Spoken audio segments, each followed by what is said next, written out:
Surat Yakobus pasal 1 ayat 2, 3, 4 dan beberapa ayat ke depan. Ini mengajarkan kita satu hal yang sangat penting. Saya bacakan dari ayat 2 ya.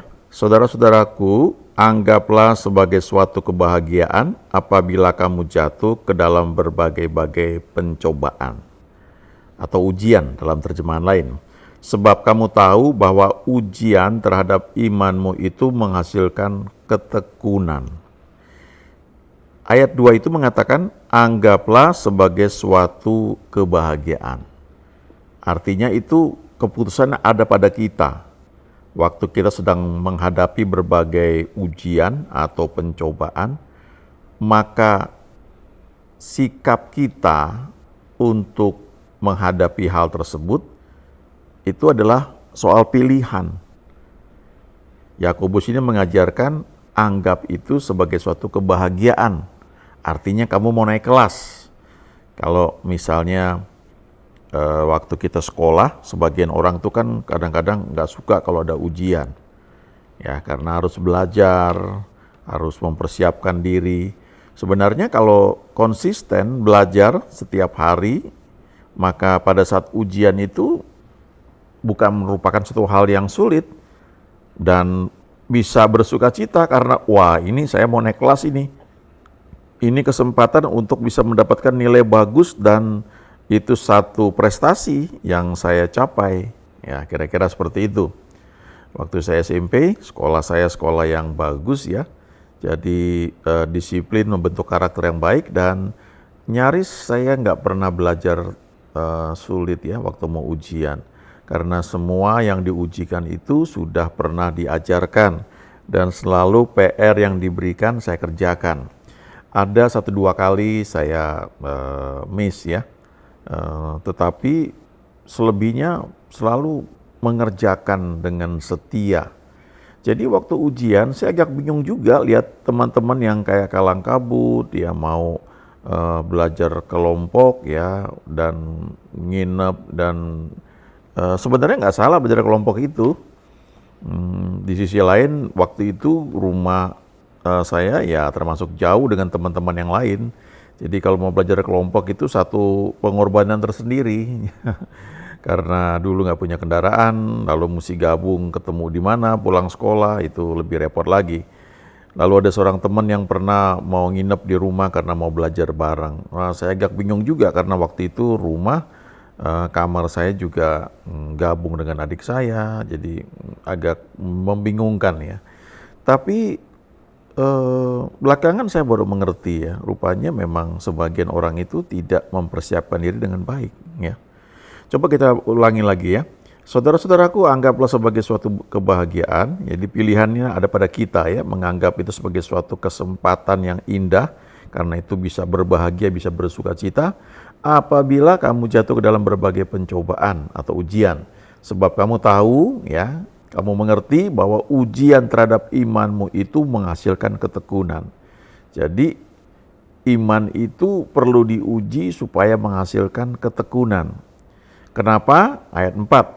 Dan biarkanlah ketekunan itu memperoleh buah yang matang, supaya kamu menjadi sempurna dan utuh dan tak kekurangan sesuatu apapun. Jadi rupanya kalau ketekunan itu menjadi matang, kita itu menjadi sempurna dan utuh dan tidak kekurangan sesuatu apapun. Paulus pernah bilang ya di Filipi 4 ayat 13, segala perkara dapat kutanggung di dalam Dia yang memberi kekuatan kepadaku. I know how to be abound ya. Aku tahu bagaimana itu hidup dalam kelimpahan, aku tahu bagaimana hidup dalam kekurangan. Dalam segala hal aku bisa menyesuaikan diri ya. Dia bilang seperti itu di kitab Filipi. Ya, lalu dia bilang segala perkara dapat kutanggung di dalam Dia yang memberi kekuatan kepadaku. Segala perkara. Dan orang ini sedang dipenjara waktu dia ngomong seperti itu. Dia bisa memberi encouragement, ya, penghiburan, kekuatan kepada jemaat yang dia layani, sementara dia sendiri sedang dipenjara. Ya. Ini orang yang ketekunannya tuh makin bertumbuh dan menjadi matang. Ya. Ini sasarannya yang perlu kita ingat. Lalu di kitab Ibrani pasal 10 ayat 35 dan 36 ini dikatakan ya alasannya ini ya. Sebab itu janganlah kamu melepaskan kepercayaanmu atau imanmu atau keputusanmu untuk percaya pada apa yang Tuhan janjikan, karena besar upah yang menantinya. Ya. Sebab kamu memerlukan ketekunan. Nah, disebut lagi nih ketekunan. Supaya sesudah kamu melakukan kehendak Allah, kamu memperoleh apa yang dijanjikan itu. Jadi rupanya waktu kita tahu janji Tuhan, kita percaya, ya timbul iman, lalu kita akui, kita ucapkan, lalu kita lakukan tindakan yang relevan dengan apa yang kita percayai itu. Dan waktu kita lakukan, ternyata perlu ketekunan, dan ketekunan itu menyangkut waktu, menyangkut konsistensi. Ya, tidak up and down, terus continue lakukan apa yang Tuhan perintahkan. Supaya sesudah kamu lakukan itu semua, kamu memperoleh apa yang dijanjikan itu. Jadi kayak kita ini mau, katakanlah waktu kita sekolah ya, SMP kelas 1, kelas 2, kelas 3, setiap kurun waktu tertentu ada ujian. Ujian kenaikan kelas ya pada akhirnya di ujung masa pelajaran dalam satu level. Nah, waktu naik kelas, dari kelas 1 naik kelas 2, terus dari kelas 2 naik kelas 3. Nah, pada akhirnya ada ujian akhir. Waktu kita kelas 3 SMP atau kelas 3 SMA. Setelah kita lulus ujian akhir itu, baru kita dapat ijazah. Kalau kita cuma sampai kelas 1 SMP, kita nggak dapat ujian. Kita nggak dapat ijazah SMP, karena perlu ujian akhir. Perlu lalui dulu 3 tahun belajar. Walaupun ada orang-orang yang begitu pandai sehingga 3 tahun itu dia bisa melalui dalam 2 tahun, ada percepatan. Ya. Tapi rata-rata kan didesain untuk 3 tahun, baik SMP maupun SMA. Nanti waktu kuliah juga begitu. Ya, secara umum 9 semester atau mungkin ada 8 semester. Jadi 4,5 tahun atau 5 tahun. Tapi ada orang-orang yang 1-2 dalam waktu 4 tahun atau 3,5 tahun dia bisa selesai. Tapi secara umum didesain untuk 9 tahun, 5 tahun ya, 9 semester ya. 4,5 ditambah 1 semester lagi ya buat wisuda, jadi sekitar 5 tahun. Nah setelah itu baru dapat itu ijazahnya. Nggak bisa berhenti di tengah jalan. Itu perlunya ketekunan. Nah sekarang kalau kita sedang menghadapi masalah, sedang mengalami ujian dan kita nggak mengerti apa yang harus dilakukan, nah ini yang Yakobus katakan di ayat 5. Tetapi apabila di antara kamu ada yang kekurangan hikmat, hendaklah ia memintakannya kepada Allah yang memberikan kepada semua orang dengan murah hati dan tidak membangkit-bangkit, maka hal itu akan diberikan kepadanya. Jadi kita perlu minta hikmat. What must I do, Lord? Apa yang harus aku lakukan menghadapi ini, Tuhan? Karena Dia berjanji, Dia menyertai kita, Dia mesti beri hikmat kepada kita. Ya, dan untuk itu kita perlu percaya, ya, bahwa Tuhan itu menuntun kita. Yang menarik kalau baca dalam bahasa Inggris, Amplified Bible ayat ini ya, ketika dikatakan kita minta hikmat, hendaklah ia memintakannya kepada Allah yang memberikan kepada semua orang dengan murah hati dan dengan tidak membangkit-bangkitnya. Kita harus percaya bahwa kita ini minta dari Tuhan. Ya, dalam bahasa Inggris Amplified Bible itu dikatakan the giving God, Allah yang suka memberi.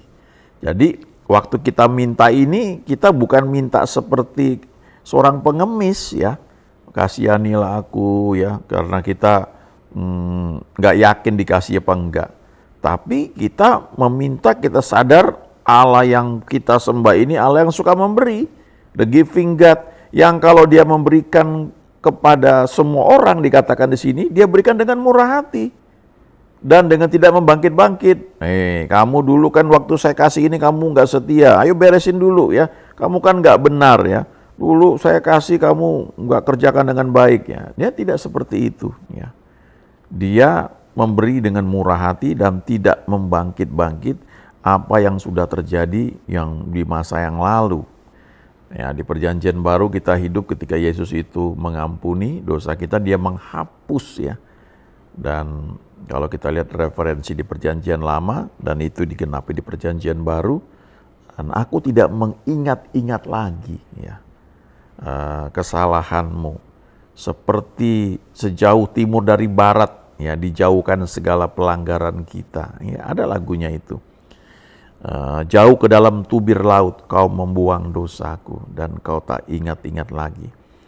Jadi kadang-kadang yang menghalangi kita itu meminta adalah kita merasa tertuduh, kita merasa bersalah. Dulu kita nggak setia, ya, jadi kita rasanya nggak layak minta. Kita yang membiarkan tuduhan dari iblis itu menyerang kita. Padahal di kitab Roma dikatakan there is now no condemnation. Di dalam Kristus itu nggak ada penuduhan lagi. Kita perlu pegang itu, kita perlu akui itu dalam kehidupan kita. Ya, jangan kita menjadi tertuduh sehingga kita terhalang menerima apa yang Tuhan janjikan kepada kita. Ya, jangan biarkan kita tertuduh. Ya, kita perlu ingat bahwa Tuhan yang kita sembah adalah the giving God, Allah yang suka memberi. Ya. Bukan kadang-kadang saya kira ya, seringkali pengertian kita, pemahaman kita itu perlu kita benahi ya. Siapa Tuhan itu di hadapan kita. Kita perlu mengerti hal itu karena itu mempengaruhi juga cara kita mendidik anak-anak kita ya. Kadang-kadang kita bisa jadi tanpa sadar kejam gitu ya. Kita memperlakukan ya, kamu nggak setia makanya begini, dan ya kita perlu ajar, perlu didik. Tapi kita perlu ingat juga bahwa Tuhan itu mengampuni kita begitu rupa. Kita tuh seperti orang yang berhutang, mungkin ya kalau dirupiahkan barangkali ribuan triliun barangkali ya. Dan kita nggak bisa bayar itu, lalu dia ampuni, dia bebaskan. Itu ada ceritanya ya di perjanjian baru, perumpamaan tentang pengampunan. Ada orang yang berhutang begitu banyak, dia nggak mampu bayar, lalu raja berkata masukkan dalam penjara. Ya. Dia minta belas kasihan, ya. Akhirnya raja itu kasihan, dibebaskan. Ya. Dibebaskan, lalu ketemu orang yang berhutang cuma beberapa dolar, dia ngancam. Ya. Nah itu nggak boleh seperti itu ya. Kita harus belajar mengampuni seperti Tuhan mengampuni kita. Dan waktu kita minta hikmat itu ya, kita percaya Tuhan yang kita sembah adalah the giving God ya. Ayat 6 dari Yakobus ini pasal 1 berkata, hendaklah ia memintanya dalam iman dan sama sekali jangan bimbang. Sebab orang yang bimbang sama dengan gelombang laut yang diombang-ambingkan kian kemari oleh angin. Ya. Percaya, minta dengan iman. Yes, I believe. Ya. Ada satu pelajaran dalam doa ya, kalau kita sudah dapatkan keyakinan bahwa Tuhan sudah beri itu, maka selanjutnya ucapkan syukur senantiasa. Nanti waktu datang berdoa jangan minta lagi ya. Karena Tuhan mengajarkan percayalah kamu sudah menerimanya. Jadi dalam alam rohani itu kita sudah terima. Nah, tinggal tunggu perwujudannya dalam dunia fisik. Percayalah bahwa kamu sudah menerimanya, maka hal itu akan diberikan kepada kamu. Nah, selama kita menantikan perwujudannya, kita mengucap syukur. Terima kasih Tuhan, karena Engkau Tuhan yang setia, aku percaya janji-Mu ya dan amin, aku sudah terima itu, dan aku bersuka cita menantikan perwujudannya dalam alam jasmani ini Tuhan. Ya. Ada seorang hamba Tuhan, dia itu kena kanker di telinganya, dan waktu dia doa, dia percaya sudah sembuh. Ya. Ini kesaksian, nah, jangan dicontoh mentah-mentah, tapi prinsipnya bisa kita pelajari. Dan dia menolak untuk dibawa ke dokter, dioperasi. Teman-temannya dokter juga bilang, Pak dioperasi, dipotong. Dia enggak, saya percaya sudah sembuh. Ya. Dan itu butuh waktu 6 tahun ya. 6 tahun dia pengakuan iman, walaupun kelihatannya belum sembuh. Dan setelah 6 tahun itu hilang sendiri tanpa dioperasi. Ya, tiap orang tentu punya pertandingan yang berbeda ya. Ada yang 6 tahun, ada yang cukup setahun, ada cukup beberapa bulan atau beberapa minggu. Ya, yang penting ketekunan. Lalu Yakobus 1 ayat 7 dan 8 ini terjemahan dalam bahasa Indonesia masa kini. Orang yang seperti itu, ya, orang yang bimbang, itu tidak tetap pikirannya. Ia tidak bisa mengambil keputusan apa-apa dalam segala sesuatu yang dibuatnya. Ya. Ini dalam terjemahan bahasa Indonesia itu dikatakan orang yang mendua hati. Ya, sebentar dia percaya ini, sebentar dia percaya itu, bolak-balik ya. Tidak konsisten percaya janji Tuhan. Ya, kadang-kadang kok belum terjadi ya Tuhan, lalu imannya lemah lagi, lalu berdoa lagi. Dia sudah terima sebenarnya ya, apa yang dia minta itu, ya cuma tinggal butuh ketekunan mengakui hal itu sampai terwujud ya dalam kehidupannya. Nah, karena itu ya orang seperti ini katanya tidak akan tenang dalam hidupnya. Jadi dikatakan di sini terjemahan dalam bahasa Indonesia masa kini, karena itu tidak usah juga ia mengharapkan untuk mendapat apa-apa dari Tuhan.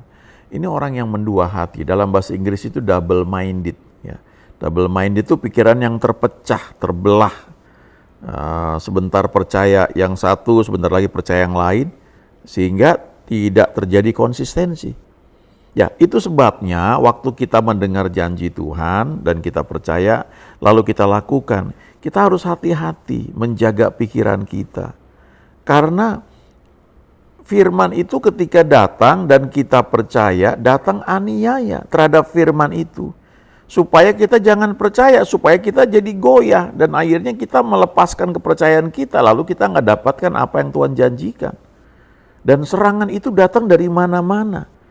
Dari internet, dari YouTube, dari teman-teman, ya dari orang-orang yang tidak percaya, dan sering juga bahkan dari anak-anak Tuhan, bahkan dari para pendeta yang tidak percaya, banyak sekali. Ya, kadang-kadang serangan itu karena perbedaan.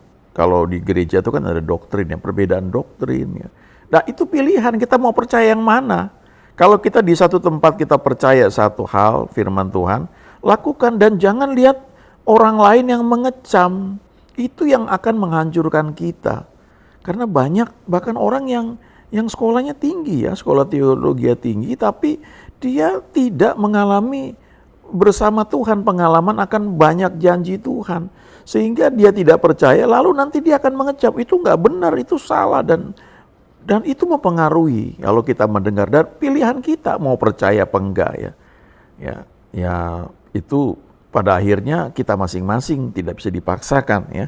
Tapi ingat ya, ini ada pernyataan dari kalimat yang bagus ya. Dikatakan begini, kesulitan menghasilkan ketekunan, mendewasakan serta menyempurnakan kita. Tentunya ketika kita bersikap benar ya. Tapi kalau kesulitan itu kita hadapi dengan sikap yang salah ya sampai kapanpun kita nggak dewasa. Itu pilihannya ada pada kita, ya mau better atau bitter, mau lebih baik atau menjadi pahit hati. Ya. Kalau kita mengalami banyak hal ya kadang-kadang kita terjadi itu di mana-mana ya, kita perlu sadari bahwa ketika ada ujian, apalagi serangan kepada iman kita perlu bertekun. Daniel itu tekun dalam penyembahan, ya tekun berbuat baik, tekun menyembah Tuhan, tekun melakukan hal-hal yang mungkin bagi banyak orang itu membosankan ya. Kita perlu setia, tekun. Nah, kalau kita tekun, kita dewasa, kita menerima kemewahan itu tidak menggoyahkan kita, tidak membuat kita jatuh. Kita menerima kemewahan dijamu Tuhan istilahnya, enjoy, nikmati, jangan merasa bersalah, jangan merasa tertuduh gitu. Aduh, saya nggak pantas terima ini, nggak enak lah gitu. Enjoy ya. Itu bagian yang sudah Tuhan berikan. Nah, yang tidak percaya mungkin nanti hanya bisa mungkin protes ya. Banyak hamba-hamba Tuhan yang Tuhan berkati luar biasa dan dikecam oleh orang-orang lain yang juga mengaku hamba Tuhan. Tapi mereka nggak pernah tahu proses yang dilalui mereka yang bersama Tuhan terus berjalan dan akhirnya memperoleh apa yang Tuhan janjikan. Ya, perlu ketekunan, perlu setia, perlu konsisten dalam melakukan kehendak Tuhan supaya apa yang Tuhan janjikan itu bisa kita terima dan kita nikmati. The best of the land Tuhan sediakan buat kita, ya, yang terbaik. Amin.